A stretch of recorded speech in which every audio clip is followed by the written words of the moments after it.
सिकंदर विश्व विजेता बनने की अपनी यात्रा पे निकला हुआ था। सिकंदर को किसी ने खबर करी, यूनान का महान दार्शनिक, महान संत डायोजनीस दूसरे छोर पे विश्राम कर रहा है। डायोजनीस उन दिनों यूनान का सबसे बड़ा दार्शनिक विद्वान था, बहुत ही ख्याति प्राप्त। यूनान में दूसरा कोई डायोजनीस के बराबर ख्याति का अभी तक पैदा नहीं हुआ था। सिकंदर डायोजनीस से मिलना चाहता था। सिकंदर ने अपने सेनापति को डायोजनीस के पास भेजा। सिकंदर का सेनापति डायोजनीस के पास गया और डायोजनीस नंग धड़ंग रहता था, बिना वस्त्रों के रहा करता था। वो छोटे से एक पोंगरे के बाहर, टीन का एक पोंगरा था, उसके बाहर डायोजनीस धूप सेक रहा था।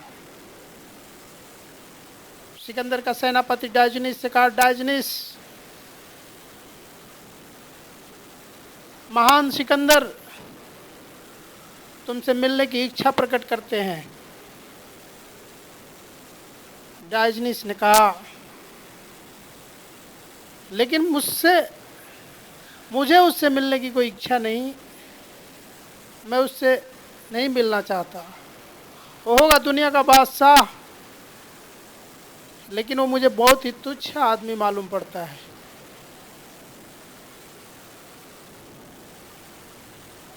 सिकंदर के सेनापति ने कहा, डायोजनीस, इस बात को ख्याल में लाओ कि तुम दुनिया के सबसे महान शासक सिकंदर से मिलने से इनकार कर रहे हो। इस बात पे तुम्हारे धड़ को शरीर से अलग किया जा सकता है। डायोजनीस ने कहा, जाके सिकंदर से कह देना उसकी तलवारों में भी इतनी धार पैदा नहीं हुई है कि डायोजनीस की गर्दन को अलग कर सके। क्योंकि जिस गर्दन को अलग करने का प्रयास करेगा, वो गर्दन में पहले ही काट के अलग कर चुका हूं। जिस शरीर को विक्षिप्त करने का प्रयास करेगा, उस शरीर को मैं पहले ही छोड़ चुका हूं।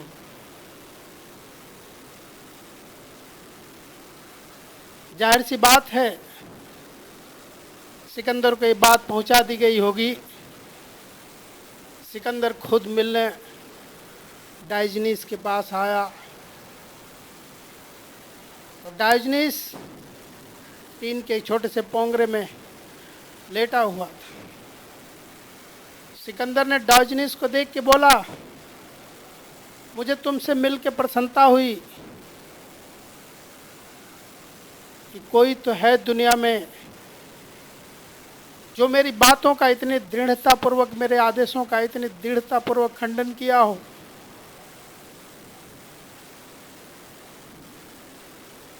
मुझे तुमसे मिलके खुशी हुई। लेकिन डायोजनीस ने कहा, लेकिन मुझे तुमसे मिलके खुशी नहीं हुई। सिकंदर ने कहा, क्यों? तुम दुनिया के सबसे महान सम्राट से मिल रहे हो। डायोजनीस ने कहा, तुम होगे दुनिया के सबसे बड़े महान सम्राट, पर मेरे लिए तो तुम पागल मालूम पड़ते हो। सिकंदर ने कहा, तुम क्या बात कह रहे हो? कहा, तुम करना क्या चाहते हो? ये पैदल सेनाएं जो महीने दिनों से चल रही हैं, ये घोड़े, ये हाथी, ये तोपें, तुम कहाँ लिए जा रहे हो? करना क्या चाहते हो? सिकंदर ने कहा, मैं एशिया माइनर को जीतना चाहता हूं। डायोजनीस ने कहा, फिर उसके बाद क्या करोगे? सिकंदर ने कहा, मैं पूरा हिंदुस्तान जीतना चाहता हूं। डायोजनीस ने कहा, फिर उसके बाद क्या करोगे?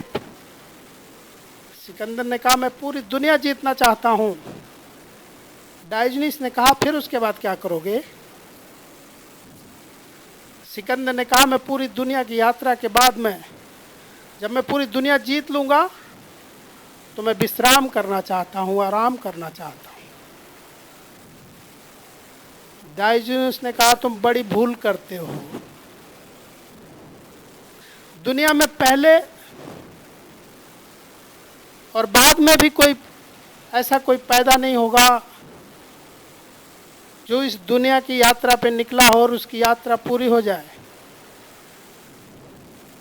तुम इस यात्रा में सफल नहीं होगे, तुम्हारी यात्रा पूरी नहीं होगी और तुम्हें विश्राम ही तो करना है। अंत में मेरे पोंगरे में आओ, इस पोंगरे में 2 आदमी को लेटने की जगह है, तुम यहाँ विश्राम कर सकते हो। जिस विश्राम के लिए तुमने इतना प्रपंच किया है, इतनी दुनिया की यात्राएं करने निकले हो, मार काट और संघर्ष खून बहाने निकले हो, उस यात्रा के बाद भी तो तुम विश्राम ही करोगे। सिकंदर ने कहा, तुम्हारी बातें ठीक मालूम पड़ती है, लेकिन मैंने आधा रास्ता तय कर लिया है, पीछे मुड़ना संभव नहीं है। अब मुझे इस यात्रा को पूरा करना होगा। यात्रा पूरी होने के बाद मैं फिर तुमसे मिलना चाहूंगा। डायोजनीस ने कहा, ये संभव नहीं है, ये पूरा नहीं होगा। और दुर्भाग्य से एशिया माइनिंग पर कब्जा करने के बाद सिकंदर हिंदुस्तान जीतने के लिए आया और हिंदुस्तान से खाली हाथ उसे वापस लौटना पड़ा। दुर्भाग्य से रास्ते में उसकी मृत्यु हो गई। और यूनान में उस दिनों एक कहावत बहुत ही प्रचलित हुई कि जिस दिन सिकंदर की मृत्यु हुई उसी दिन डायोजनीस की भी मृत्यु हुई। फर्क इतना था कि सिकंदर थोड़ा पहले मरा और डायोजनीस थोड़ा बाद में मरा। मरने के बाद दोनों स्वर्ग में जब गए तो सिकंदर थोड़ा आगे चल रहा था, डायोजनीस थोड़ा पीछे चल रहा था। डायोजनीस ने सिकंदर को देखा और हंसने लगा। सिकंदर के कानों में डायोजनीस के हंसने की आवाज़ गई। सिकंदर ने कहा, ये आवाज़ कुछ जानी पहचानी लग रही है।